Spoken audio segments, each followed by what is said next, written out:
Achuta Star Wars fans, and welcome back to The Rule of Two.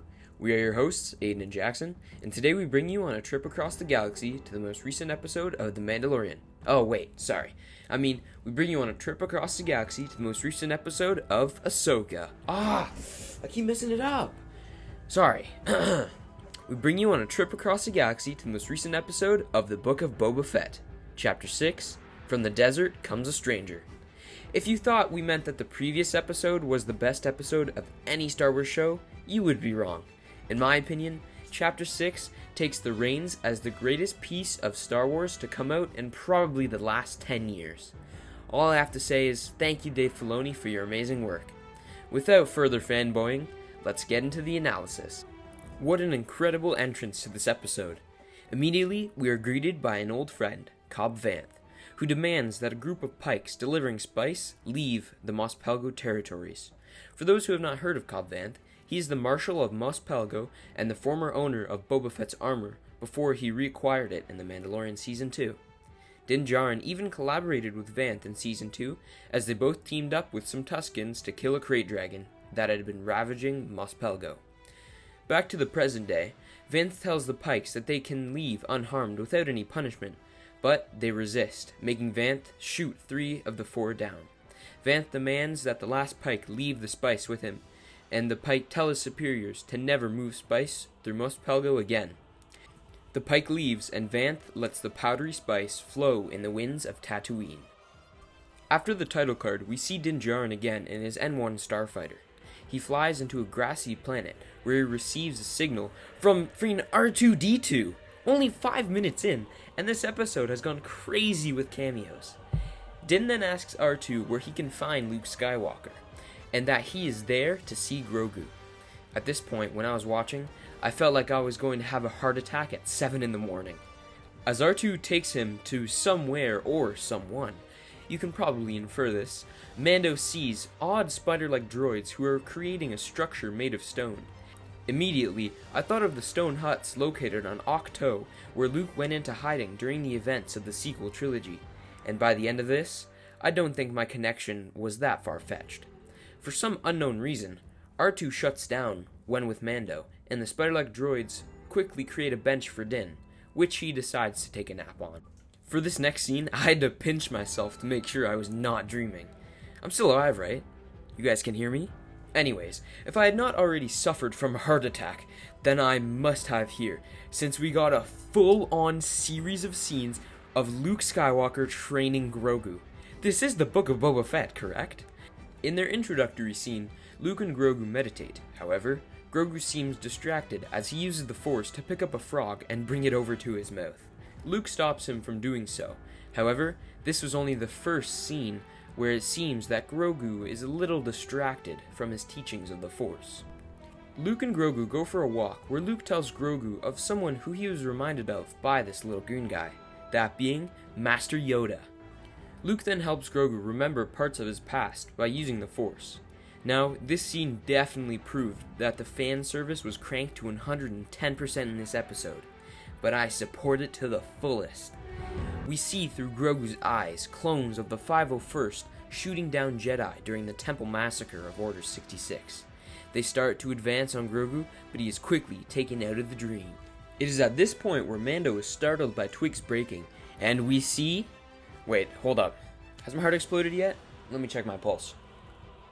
Alright, okay, I think we're good. Ahsoka Tano! I could not believe my eyes when I saw this. What is this episode?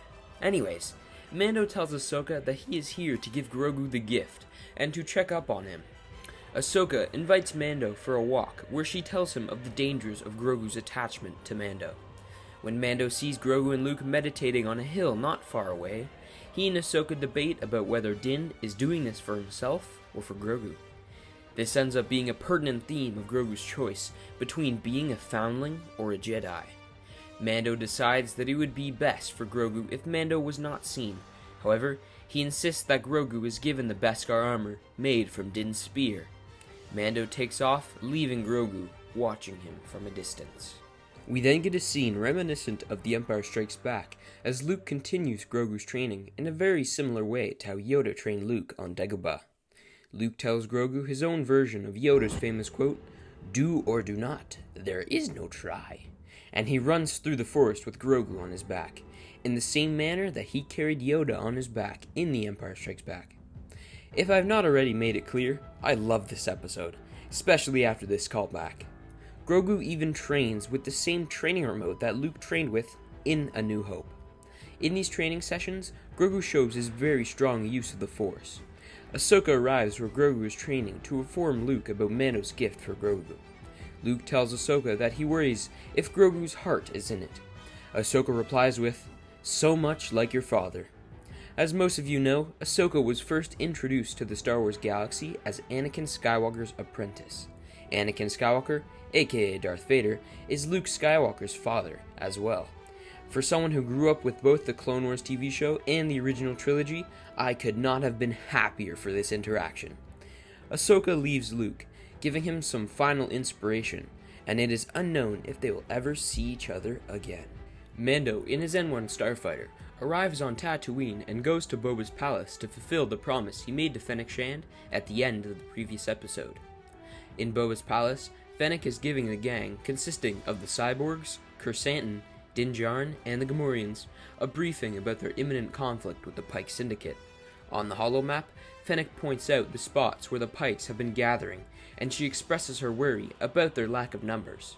Mando speaks up, saying that he might be able to recruit some foot soldiers to combat the Pike Syndicate. Din flies to, you guessed it, Mos Pelgo, where he consults with Cobb Vanth, whom we saw earlier in this episode, about recruiting him and his townfolk to join their impending war. Marshal Vanth is wary about joining a war that has nothing to do with the newly renamed Freetown. Din argues that the Pikes will eventually encroach upon Freetown with their movement of spice, of which we have already seen evidence in the opening scene. After some more insistence by Mando, Vanth decides to consider Din's request, and he'll see what he can do to raise more troops against the Pikes. After speaking with one of his deputies about gathering all men and women who can fight, Vanth looks out to the vast desert and spots a figure walking towards Freetown.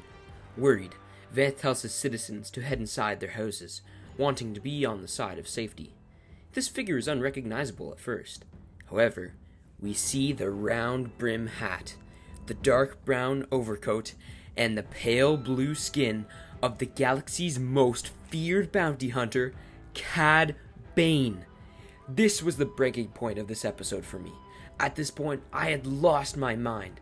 Cad Bane, one of the greatest characters to come out of the Clone Wars TV show, and one of my personal favorite bounty hunters, showing up in live action has to be one of the greatest moments ever in Star Wars history. I know that I have already done so, but I just want to quickly give another thanks to Dave Filoni for all that he has done for the Star Wars galaxy. Anyways, Bane offers to pay Vanth if he stays out of the conflict between Boba and the Pike Syndicate. After asking who he is, Bane threatens Vanth about sticking his nose in other people's business. Vanth tells Bane that he has no desire to be paid off by his spice-running employers, to which Bane replies with, "You should have never given up your armor." A Western-style standoff ensues, with both Vanth and Bane's hands on their blasters.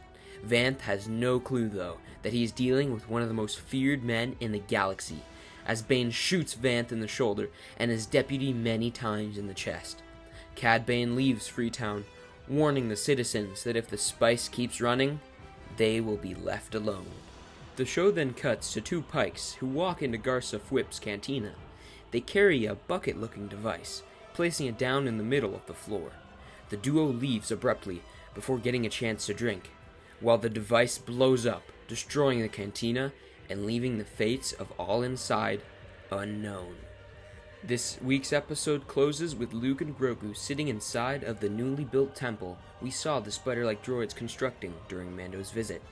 Luke shows Grogu Din's gift, chainmail made of Beskar, fit for Grogu. However, Luke also shows Grogu Master Yoda's lightsaber, which he ignites before him. Luke gives Grogu a choice. He can either choose the Beskar armor given to him by Din and follow the ways of the Mandalorian, or he can choose Yoda's lightsaber and become the first student in Luke's school where he could become a great Jedi. This episode ends with the cliffhanger of Grogu's choice between becoming a Jedi or a Mandalorian. Thank you guys for watching this week's analysis of the Book of Boba Fett, Chapter 6. Let us know your thoughts and predictions from the episode down in the comments below. And remember, always two there are, no more, no less.